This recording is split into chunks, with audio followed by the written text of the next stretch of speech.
আসসালামু আলাইকুম রহমতুল্লাহি ওয়া বারাকাতুহু। প্রিয় মুসলিম ভাই বোনেরা, আজকে একটি ভিডিও দেখে কোনোভাবেই বরদাস্ত করতে পারলাম না।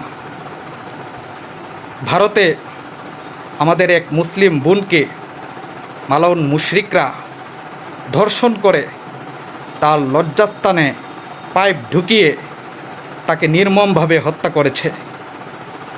কত বড় পাষাণ হৃদয় হলে, কত বড় বিবেকহীন মানুষ হলে একটা নিরীহ বোনকে এভাবে হত্যা করতে পারে। আসলে গোমূত্র খেতে খেতে এই মালাউন মুশরিকদের ভেতরটা নাপাক হয়ে গেছে।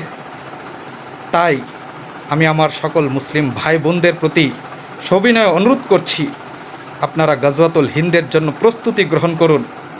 নিজ নিজ সাধ্য অনুযায়ী দেশীয় অস্ত্র প্রস্তুত রাখুন। আর মালাউন মুশরিকদেরকে বলছি,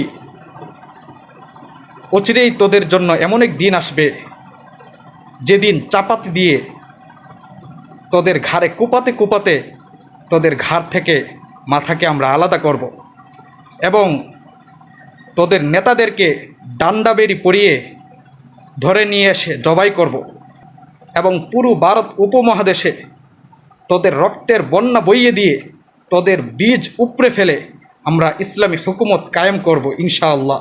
আর মনে রাখিস, আমাদের এই চোখ, কান, নাক, পুরো শরীর সব আল্লাহ তাআলার রাস্তায় দিয়ে দিয়েছি তোদেরকে হত্যা করার জন্য।